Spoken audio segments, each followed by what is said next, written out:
Hi, welcome to the video. So today I'm going to cover 9th arpeggios in the key of C major.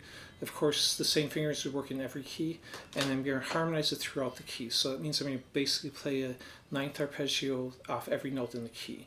Now, to do this in the same key, I'm going to end up playing 2 major 9s, 2 minor 9s, a dominant 9 off the Locrian, a minor 7, flat 5, flat 9, and off the Phrygian position, a minor 7 flat 9.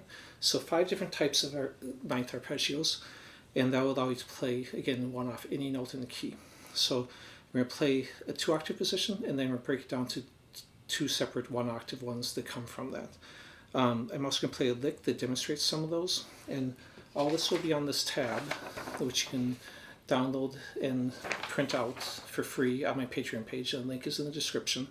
I'm not monetized on YouTube though, so if you can donate, I much appreciate it, but if not, it will always be free, because I don't want to block people out with a paywall to get the tab or anything like that. Okay, so let me play the lick first, and then I'll jump into the different arpeggio shapes. At the end, I'll show the lick slow too, and walk you through what I'm doing.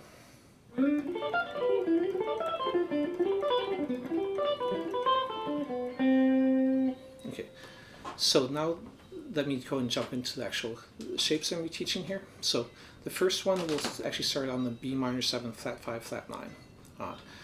Now when I show this on the tab, it will be in the same order. I separated out the roots with a line so you can see where the one lower octave arpeggio and the higher octave one start, so you can play each one individually.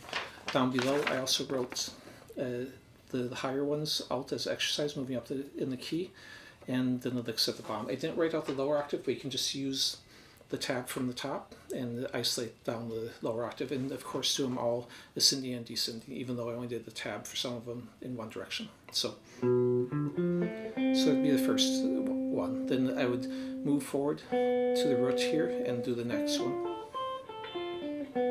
Now on this, you could use the second finger. You could use the first finger for this. When I'm playing this by myself, sorry, I can't talk to him. When I'm playing this starting on just the 1 octave, of course I'm going to use my first finger. When I'm playing in the 2 combined, you can still use the first finger, but if you use the second finger, it can leave you a little bit better for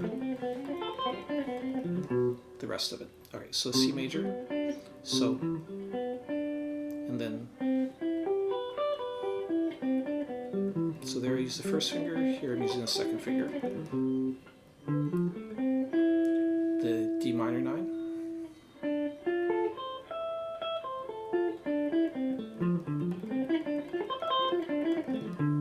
E minor 7 flat 9, so you see that one's the same as the last one, but the 9th is flatted.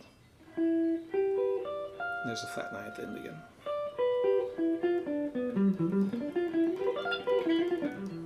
And then the F major 9, which will be the same fingering as what the C major was, just starting on F. And then the G 9.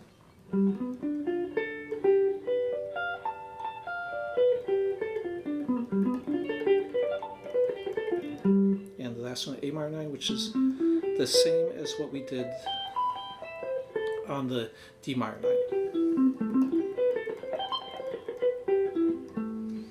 And then let's go and run through the single octave one. So the exercise I wrote is just moving up the same way I just did, but only using the higher octave one. So starting on a B. And of course you can play, I'll play it both slow and fast. But if you have it down, you can play it fast all the way up, or you can play it slow all the way up if you're still working on it.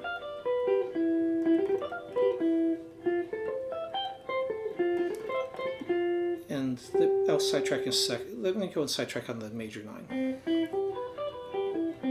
So that's one that I'm showing the fingering, but I wrote down also alternate fingering. Instead of putting the C back here, which is kind of a jump back, you could play it up here. And that's a good option if you're singing in one position.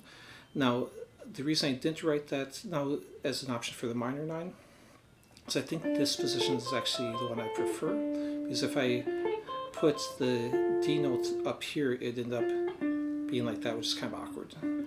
Not that you couldn't do it, but I think that's a little easier. So you can always switch it. There's endless numbers of different ways to finger arpeggios, just like chords.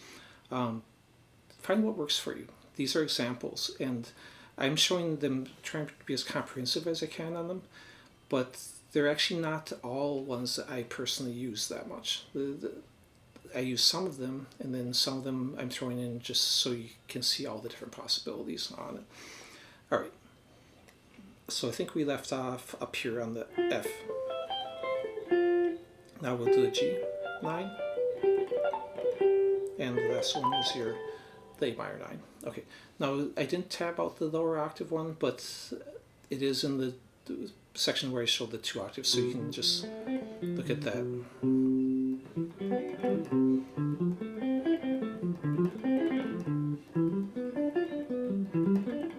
So there's the E. Again, the names are on all of them, so if you're not sure what it is, but basically I'm starting the root on all these. None of them are inversions, so they're all starting on the name of the arpeggio. If I'm on the A, I'm doing the A minor 9, or whatever one would work with that E, the E minor 7 flat 9, for example. Okay, let me walk you through the lick now. So basically I'm sliding up into a D minor, and I use that top note, the F note. It's the top note of the D minor, but it's also the first note of my E minor 7 flat 9. Then we do a little scale run. They leave some notes off, just kind of simplify it. And then the top note of that is the first note of this D minor 9. Scale notes again. I kind of leave some notes out again, kind of get into a G already, which I'm going to then descend. Then I'm going to slide forward into a C major. This could be considered the 9 of the C major, or the flat 7 or minor 7th of the E minor here. One thing on these, if you notice, one I mentioned earlier for the C major 9, the E minor 7 is inside that. So when you get bigger shapes, you're going to find smaller shapes inside them. I actually did a video series earlier where I showed 7th shapes on these 2 octaves like I am now, and then combine them together without using any new fingerings to show how you can make 13th or 9th arpeggios just using different 7ths combined. I'll leave a link up in the corner, which will also leave it in the description so you can check that out. Okay, so where did I leave off? So I was just doing this part, and I hit this C note, which gets me down here, and that's my B minor 7 flat 5 flat 9, and just end on C. So if I do the whole thing slow again.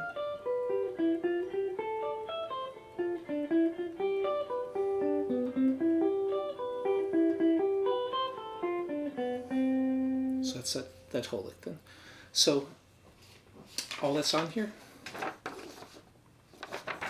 Again, download that. I think that's the best way to learn it, and that's basically it. If any questions, leave it in the comments, and thanks for watching. Please subscribe and like, and I'll see you next time.